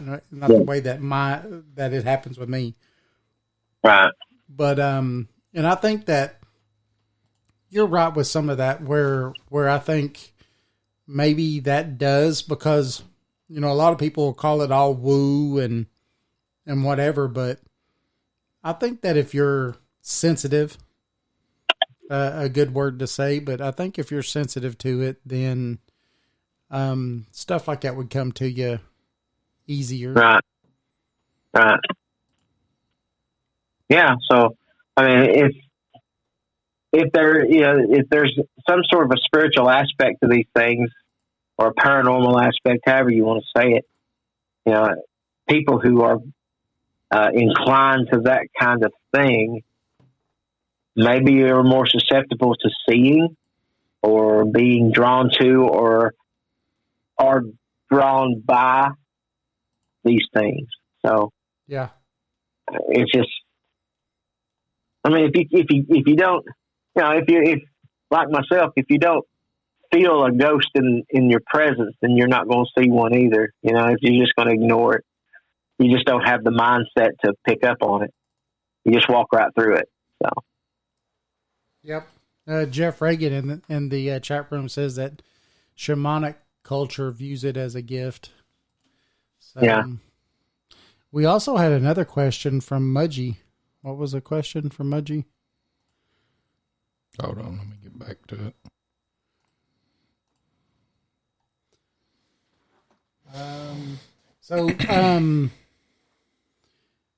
Mudgy was asking, have you ever done any tours for people? Like tried to take any people on tours or anything like that No, I've never done anything like that. I probably wouldn't be very good at anything like that. So no, that would make you perfectly good for it then. Every time someone says I'm not good at it, they're the perfect person. Well, I don't know of any particular places where I could go and take people. I have very few opportunities and very few places where people allow me on their property to do any kind of study or testing or looking around of any kind. And certainly, I couldn't bring strangers with me. So I have a good friend that she is a BFRO excursion expedition leader.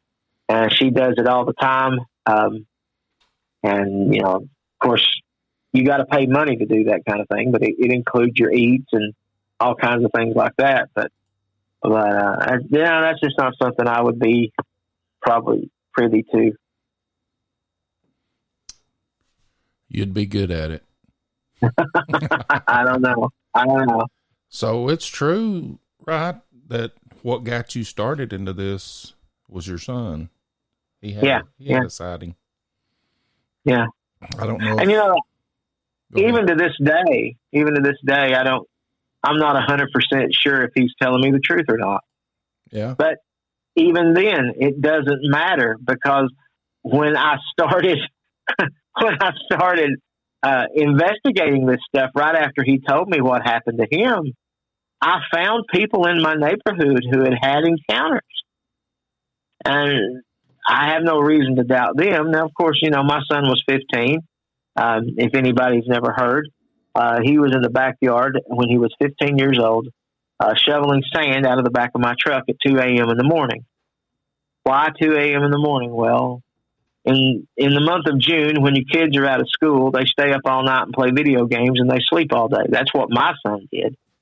And I told him, I said, look, I've got this truckload of sand, and I need it unloaded in the backyard. I don't care when you do it, but it's got to get done.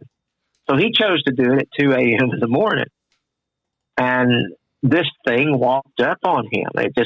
It walked up to probably 10, 15 feet away and stood beside or behind a bird feeder that was right at 8 feet high, one of those wooden ones on a post. And it stood about a foot taller than the bird feeder. And it walked right up on him. And it just stood there and watched him. And he got out of the truck. I guess, you know, this is some of the things that make me wonder about the truth of it all. But he said at the time he didn't think about the size or the height of it. He thought it might have been one of his friends from the neighborhood coming to scare him or pick on him or something. And he got out of the truck and went walking toward it. And it turned and ran. And when it ran under the light, he could see that it was covered with black hair. Not fur, but hair. And it was on two legs. And he said, some of the things he said that kind of convinced me that he was telling me the truth. He said it loped. It didn't run. It said it had just kind of like a jog about it, and it ran funny. It had a funny run to it, just a jogging, loping kind of effect. Its whole body moved when it was running. And, you know, he said its hair glistened in the security light. And he said he could see the skin under the hair, which means it was pretty thin. And he said it looked like Arnold Schwarzenegger covered with black hair, thin black hair. He said it was just huge. And, you know, we just took it from there. And, you know, we contacted some different groups around the country and some of the bigger groups around the country. And I just felt like they just didn't believe him. And, you know, they may have had good reason at the time, because I didn't really have any idea of what kind of questions to ask. But I felt like we were treated like a bunch of dumb hillbilly rednecks. You know, that's how I felt after getting off the phone with some of these folks. So that's when I just started doing it myself. But I can do this. I can do this for East Tennessee, and that's when I started the group. So yeah, I can either thank or blame my son for this. So. That's pretty. It's a good story. I mean, yeah. I don't know why people wouldn't believe it. Yeah, I mean, and it had an effect on him. You know, it's messed with him. He don't go outside at night. So, you know, he's in his 30s. He don't go outside at night. He stays close to the light. Wow. I don't like going outside either at night. Yeah. So I don't either anymore. I started thinking about what's out there, you know. So yeah. Could be anything. It could be, and you know that brings up a whole other can of worms. That, you know, dog men and who knows what all else is out there. So yeah. So, you know, going on that, what do you think about Dogman and some of these other things? Because I know a lot of people think that it's just a misidentified Bigfoot. Yeah, I've heard that. Yeah, I don't know. I don't know. I go back to Scott Carpenter. He's got some video and some pictures of some things that don't look anything like a Bigfoot to me. And I've got some pictures myself from a friend of mine who's in our group that he sent me. I don't know. Let me see if I can find one of them. I'll send it your way, Jason, and you can do with it as you please. Okay. But I might have to manipulate it a little bit, see if I can find it. Now, I know, what if there's different types of them? I was reading something where someone was saying, I don't know if it was Native Americans or what, but some of them was saying that red eyes, if this Bigfoot or whatever had red eyes, it was considered, pretty mean. Yeah. Evil. Yeah. And the other type, they could look different, you never know. Yeah. Yeah. So I mean, I don't know what's out there. I don't know what it could be, but I can't find that picture. I'll see if I can find it at some point, and I'll send it your way. Oh, here it is. I got it. But I'll send it. Okay. Yeah, I mean that when I was telling you this little story about this thought that these folks had that Bigfoot was not a fallen race, only we were. That there were other races of other beings that were actually out there in the world. And some of them were kind of meaner than Bigfoot. And then there were different types of Bigfoot. And then I've had people say things like, well, Bigfoot are just like people. There's good ones and bad ones. So I've heard that. Yeah. Cliff Berkman says that even. Some are vegetarians, some are meat eaters. Yeah. So what does that mean to us? Right. We're food. Yeah. I did want to say, Mudgy. I honestly say I haven't read it this year, but I know last year, if you're able to come here, then the Bigfoot conference every year that I know of so far, they've actually had where you could purchase after the conference and stuff or before the conference, but sometime where they do take you for a walk up in Gatlinburg and stuff like that and do some stuff. Isn't that right? Yeah. I mean, I don't know to what extent they've done it in the past. I know they did it once. I don't know the details of all that because I didn't participate. But I know that the first time they had the conference, I think they had an overnight or a late night walk into some of the Smoky Mountain National Forest. So in the park, actually. Yeah. That's awesome because there's some crazy stuff that happens in that park. Oh yeah, for sure. That's David Politis. Yeah. Yeah. Which, if you like him, you missed him if he wasn't there last year. Yeah. Very fascinating guy. But, Matt Seeber is very fascinating. Is a fascinating guy, too. People like that. So we're not the only ones, huh? I think you should get you a celebrity booth, Matt. No. Why not? You're a celebrity? Not really. In my book, in mine and David's book, yeah, 100%. You are our celebrity. We're your number one fans.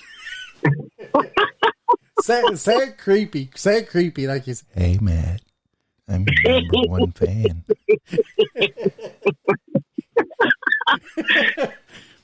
That's pretty creepy. You know where I live, Jason? David knows where I live. So. I do. Yeah, I do know where you. I know where you live. There you go. I'll find out. Because I like those blue curtains in the living room. Oh, God. That is kind of creepy. It's creepy. Right. He says that sometimes, and I'm just like, Jason, that's creepy. You're way too good at that. I try, but I can't even get close to how good Jason is at that.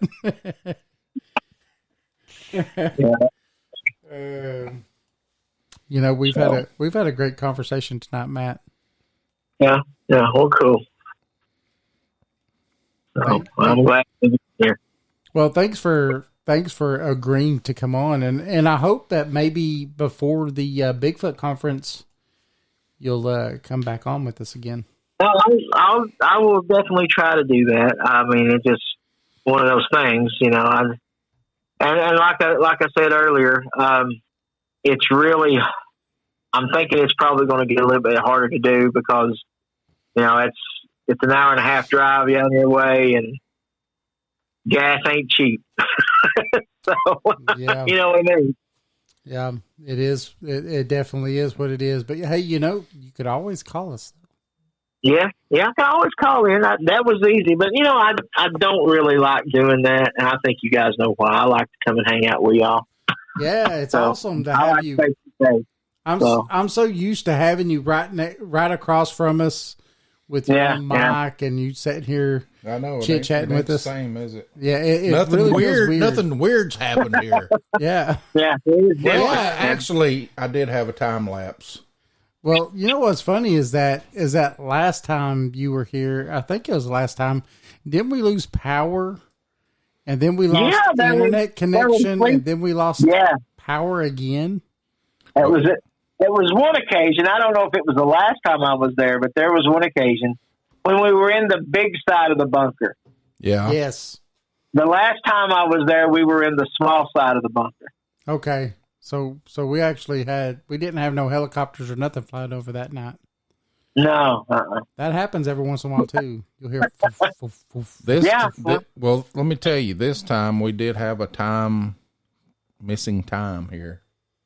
Yeah. On our Spreaker, we're into it 1 hour and 52 minutes. And I started these at the same time. Mm-hmm. I sat here and watched you. Haven't lost internet, haven't done nothing. On our Podbean Live, we're 1 hour and 2 minutes. Huh. So. Wow. That's weird. That is weird. And somebody might have been editing out some things. And we've had Budgie in that chat room the whole time almost. Yeah. Yeah. I mean, that's weird. I don't know how it would have just started 20, 30 minutes later. I don't know. That's interesting. Another interesting thought, and I know this, I'm not trying to get off topic in any way. I was trying to stay on topic, but it's very relevant to what's going on in the world today. It just so happens that the Ukraine has a lot of Bigfoot sightings. Really? Yeah, and there might come some stories out of what's going on over there right now. We'll have to wait and see. That would be pretty fascinating. Yeah. I hate what's going on over there right now, but I would like to hear some good stories. Well, we have weak government brings on pain. So we're all seeing pain because of it. So yeah, and that's trying not to stay not try to get political, but Well, here again, I mean, regardless of what anybody believes or does not believe, without some sort of intervention, we're just not going to make it, fellas. Right. Humanity as a race, we're just not going to make it. There's just something inherently wrong with us. Greed, anger, strife, warlike, and all those things. We're just not good. We're just bad folks. Well, there might be good in people, but there's bad in people too, and it just seems like it just gets worse every day. So there's probably a good reason why they don't want nothing to do with us. Yeah. I say yes. That's exactly right. One of these days, we're going to wake up when something intervenes. Yeah. We'll say, wow. I think so. And you know, with what's going on over there right now, that may be closer than you think. Yeah. Maybe. Yeah. You know. Yep. Then we'll You never know. know. Then we'll know the truth about it all. Yep. I think we truly know the truth when we're not on this plane of existence anymore. Yeah. Well, that gets me to thinking about Life is but a dream. That's it. the theory of my quantum side of my brain holding my energy, my conscience, and my soul. Mm. Yeah. And after death, poof, it's gone. It's gone to wherever it's supposed to go. Right. Or maybe wherever it wants to go. Yeah. Yeah, I mean, never know. You could want to stay here and haunt David Reagan. That's right. That's because that's what I want to do. I already told my wife when I die, I'm haunting the heck out of her. Yeah. Ooh. Well, I told, speaking of telling wife things, I told my wife the other night, I said, there's two things I refuse for you to do when I die. I said, do not wish me a happy birthday every year after I'm gone. Because I'm not having any more birthdays once I leave this place. So I told her, I said, just don't do it. Don't do it. So. That's funny. I love it. Yeah, and I understand, people, I want to wish my daddy in heaven a happy birthday. Oh, that's nice and all, Right. but that's, and then, and don't tell anybody that I've got my angel wings because I'm no angel. So anyway, So where are you going to be again tomorrow? I'll be at Legends and Lore in Madisonville At what time? at 5 p.m. And you're going to be doing having a talk with your Bigfoot group. We're just, my group is getting together for pizza at Legends and Lore Pizzeria there in Madisonville tomorrow at 5. And if anybody wants to show up, Anybody wants to say come in, what's hang in and listen, and that's fine because we're just going to talk. We're just going to have fun. We're just going to, there's nothing formal happening there. We're just going to sit there and eat pizza, and talk about Bigfoot. Hey, Something I didn't bring up, and I guess I should. It's a real sad thing. One of my original members to this organization passed away a couple weeks ago, and they're having a celebration of life for my friend John Straney in Kentucky, in Owensboro, Kentucky, tomorrow around noon. Of course, that's a 6-hour drive for me. I'm not able to make that kind of a drive for my friend, but I do miss him. He was a really big part of our group. I mean, he wasn't physically active. He had some issues over the years. He had some broken bones and some leg problems, and he was actually, getting on up in years, and he was having dialysis, and he was having kidney failure and things like that. But by far, he was the most into our group than anybody I've got in the group.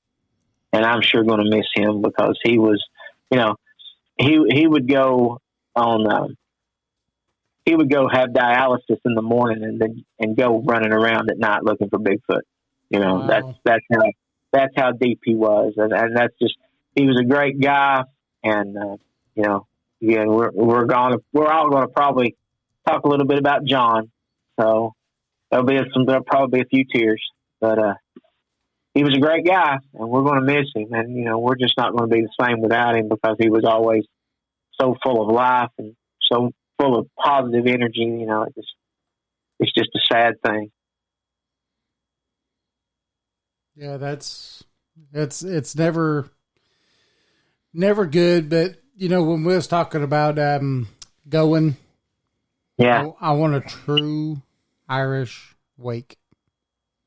Okay. Explain that real quick. So a true Irish wake is, so how you said, a celebration of life. Right. That's a true Irish. It has alcohol and Okay. only good stories. Right. my friend blankety blank, we did this and we did that. There's no crying. There's no no tear in my beer. There's no none of that, because guess what? I ain't here no more, and it doesn't matter no more. Right. Either way you look at it, it doesn't matter, because that person's not here anymore. So it's better to have the wake or tell the good stories and remember the person for who they were, right, and have a good time about it. Yeah, and that's what I want. I want a true Irish wake. Yeah, no crying aloud. People that cry get tossed out on their ear, and get asked to drink a 6-pack before they could come back, and if they stop crying. So that's what I want. Then you go fight. Yes, then you go fight. Well, I'll be in Valhalla fighting. Odin. You've been there with Odin. Yeah. So, Bird Dog says, "How about the Grateful Dead?" But yeah, that's kind of what I want. I don't think that and I understand, trust me, I've lost a lot of people in my lifetime. I mean, as we get older, that's what we do, right? We lose more people than we gain. Yeah, exactly. But, and it's a hard thing to say, but at the same time, no one wants anybody weeping for them. Right. It should be a celebration of life, Yeah, that's something I thought about with John, because the last thing that he and I talked about was having this get together at Legends and Lore on the 26th. He had planned to come. He was going to be there. He was all excited about coming, and I know that he would probably be very angry with us if we did not go through with it. So, right. That's just the kind of guy he was, Yep. I understand. Because that's what I want for sure. Right. But so tell us a little bit about yourself, as far as like where people can come and visit your page and right. Yeah. Your Facebook. I have a web presence, which really, it's a website, it's a web page, but it doesn't get any kind of updates or anything. It's just basically a doorway. www.easttennesseebigfoot.org. And that is, a little bit about us, a little about what we do, how long we've been doing it, a little bit of information, and then it's a gateway to the Facebook page that has more activity than the website. I do. If I put anything out, I put it out on the Facebook page, because I have over 5,000 followers on the Facebook page. So if you want to find out information about EastTennesseeBigfoot.org, you'll find it there. I don't put out a whole lot of information, because I don't want to bombard people with stuff that's irrelevant to their lives. But if something happens and I've got some pictures I can show somebody, I'll certainly do it. If there's a national story that catches my attention that is a little bit different than what most everybody's seeing, or if it's something unique, I might throw that out there too. And, it's just one of those things. I enjoy doing it. A lot of Bigfoot sites, a lot of Bigfoot people, and I know some of them and some of them I don't. So, but if you want to check out that site, please come and check us out, like us and everything. Also, I have a YouTube channel, ET Bigfoot, East Tennessee Bigfoot, and there's only 2 videos on it, and both of them are the same video. One of them is just a looped video, and there's something on that video. I don't know what it is. It might be a Sasquatch, it might not, but there's something there. Anybody can take a look at that if they want to, and that's pretty much all I got going on. You might find me at some of the local festivals or conferences. I sell T-shirts to advertise. Your body is my best advertising. He has awesome shirts too, just to let you know. Hey, you don't have to bring a big shirt. Jason needs a special size. Yeah. Well, I can do that. I mean, I've got this new one out. I don't know if y'all have seen it yet. It's my friend at work actually. She makes shirts, and I'm buying shirts from her too. It says it was not a bear, and it's a silhouette of Bigfoot running. And it was a hit. There was a guy from Michigan at the last conference who said, if that would make a great. He came up with it. It wasn't mine. He said, "Y'all need a T-shirt with a Bigfoot on it saying it was not a bear." I thought, you're absolutely right. So after the conference, I went to work on it, and there it was. So that's awesome. It's pretty good. Yeah, I mean, it's a great shirt. I think it's probably the best seller now, even above and beyond the red, white, and blue one that I got. So yeah, your red, white, and blue one's nice though. Yeah, they're nice shirts. I do want to say that everybody that might want to visit the Gatlinburg area and come see us, because we will be there. We've got a booth. Matt Seeber's got a booth, and there's tons of other people there. You need to get your tickets pretty soon because it sells out every year. And we're in the big side this year, so I'm sure last year there's 2,000 people or so that it sold out. Right. And so I'm sure this year, us being on the big side, it could probably hold more than that, but I'm sure it will sell out also. Oh yeah, and they've got probably the most famous Bigfoot researcher coming this year, in Jeff Meldrum. Jeff Meldrum, they're gonna be fantastic. Oh, you can't tell I'm excited or nothing, right? No. Plus, if you're a fan of that newer TV show, I think it's Expedition Bigfoot. Yes. Mayor Mayer, she's going to be there. Yeah, doctor too, right? She's a Dr. Mayer will primatologist. be there. So, I mean, fantastic she's show. legit. She's legit, and she's hot. So killing two birds with one stone there. Yeah, and it's a fantastic and then, show. And Russell Lacord, he's also on the show. He'll be there as well. And there's David Becara. Again, I think I mentioned that earlier in the podcast. He's going to be there, and Stacy Brown from Florida, he's going to be there. Yeah, and a couple other guys are going to be there as well. I didn't know him, but he's the one that won something through like the Sci-Fi Channel or some whatever. Yeah. He came up. He's got that really good FLIR footage. He's the one that came up with that really good FLIR footage of the Bigfoot in Florida. Gotcha. That put him on the map, actually. Okay. So it does mean something if you can bring evidence to the table. And I would like to be able to do that myself, but hasn't happened yet. From what it said on the thing, it was like he won like $5 million or something like that. Yeah. Heck yeah. I wish I could have some FLIR footage worth $5 million. Exactly. What the heck? That would make Paranormal 411 like the destination. Obsolete. Yeah, okay. Your destination. Your destination station. For all your Bigfoot. Oh, I'm sounding. You know who I sounded like, Jeff? Just like Jeff. For all your Bigfoot and cryptid see if I can get him down. Let's see. In a world on the edge of oblivion. That is the best thing I've ever heard. Hey, him and I come up with that sitting right over here. And it was one Saturday morning we was having coffee, and he's like, "Hey, didn't you want me to do some new stuff?" And I'm like, "Yeah." And then we got this right here. In a world on the edge of oblivion, go to paranormal411.org for all of your paranormal, extraterrestrial, and cryptid needs.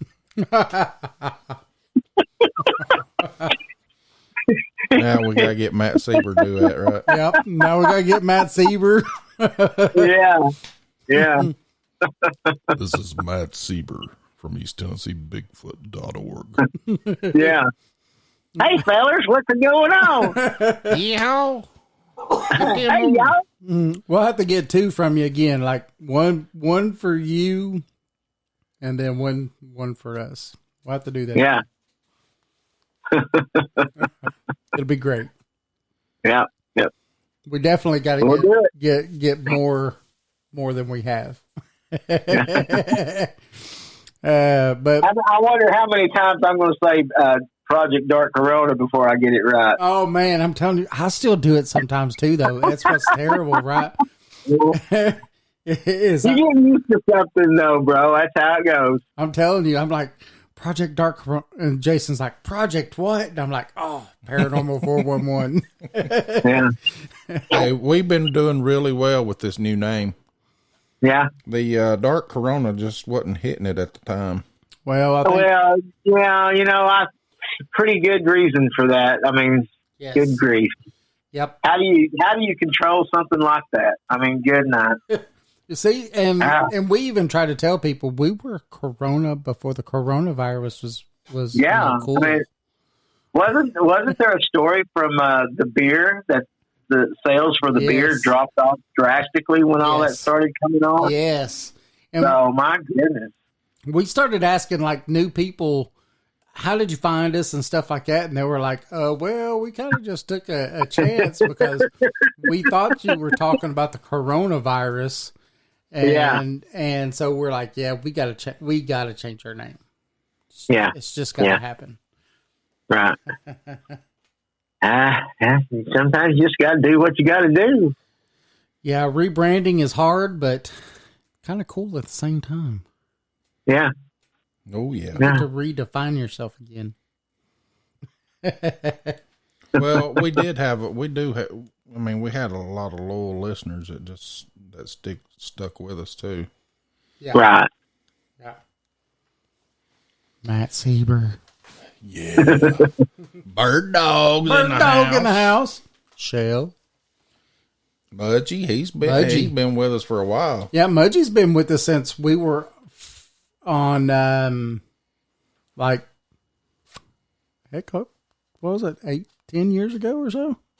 He started listening to us. I can't remember. It was when we was on Podbean, and no, it was when we was a couple of years ago. It wasn't 8. Yeah, that's right. Because it was on when we went to Podbean when he started listening to us, wasn't it? Yeah. Well, from Spreaker. Matt, we want to thank you for coming. Sure thing. Thanks for having me, guys. I appreciate it very much. Maybe we'll see you over tomorrow. Yeah. That'd be fine. Yeah, because I like good pizza. Oh, my gosh. That place is incredible. It's fantastic. I like their big old Cornish hen legs. Cornish hen? Them things are huge. I asked him about them today, and he said he was out of them. So. Oh, no. Oh, my gosh. Again. He ain't got no wings.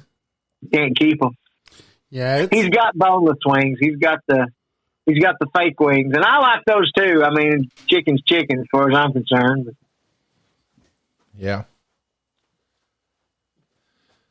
Well, like I said, we thank you for coming on, and I guess we may see you over there tomorrow. All right, guys. All right. Well, I appreciate y'all having me. All right. Love you guys. Take care of yourself.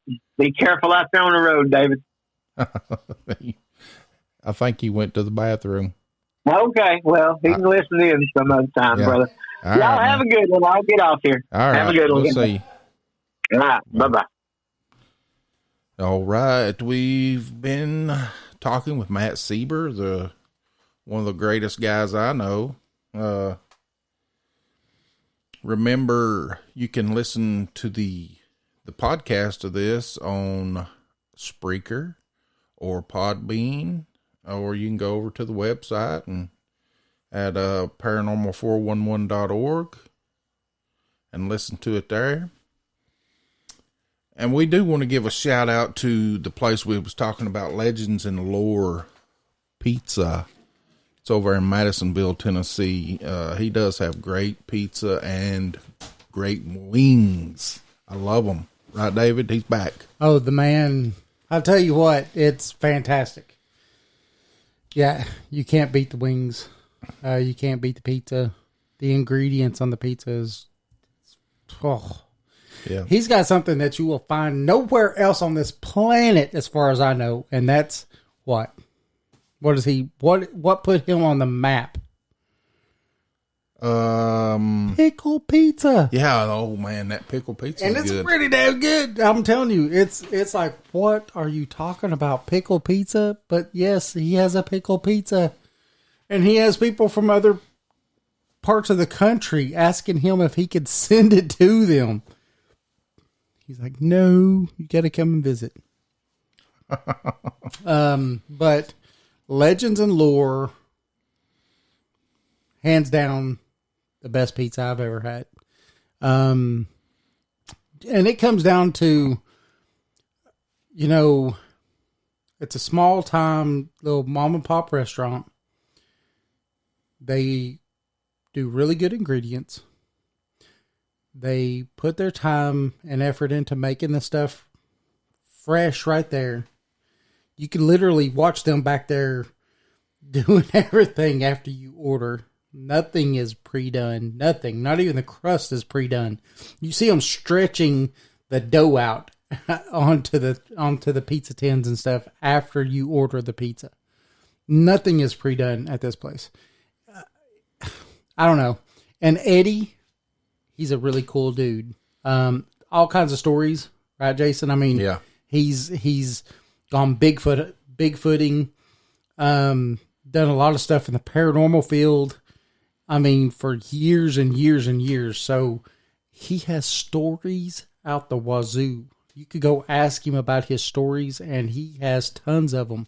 And he is a personable guy. You could say, hey, is Eddie here? I'd like to talk to him. He'll come to your table and talk to you. I'm just saying, it's fantastic. It's fantastic. And I'm glad Matt Seeber is one who turned us on to listening to him, going over and eating at his restaurant. And it's fantastic. Fantastic food. Yeah. So I really hope we could go there tomorrow, Jason. Oh, I think we can. It'd be nice. And to get to sit on one of their little Bigfoot meetings would be pretty cool, too. Yeah, it would, right? Yeah.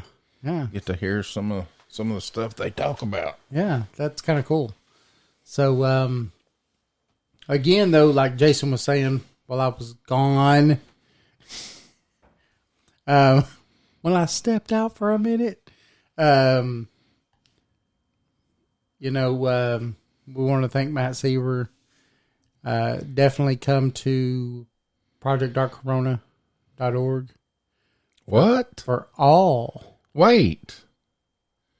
Do you realize what you just said? I did. Paranormal411.org. See what happens? See this? Come to paranormal411.org for anything.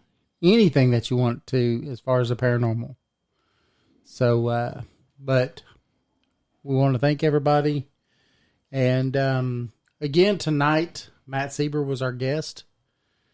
And you are listening to Jason and David at Paranormal 411. And we will see you next week. Hopefully. Yeah. Probably. Yeah. Maybe we'll have another guest on. Oh, yeah. We'll be working on that. Definitely come to paranormal411.org and check us out, because then you could see, or you could go to our Facebook page and be able to see any upcoming guests that we have. Because Jason keeps up with updating all that stuff for us. Oh, yeah. So, everybody have a good night, and we will see you next week. See you.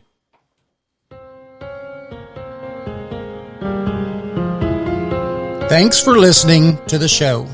You can find us on Facebook and Twitter at Paranormal411. Join us on the website at paranormal411.org. It's free to sign up and become a member. All of our upcoming shows are on the guest and events page. You can also listen to past shows on the website as well. And if you like the show and want to support us, you can do that by becoming a premium member for only $2 a month.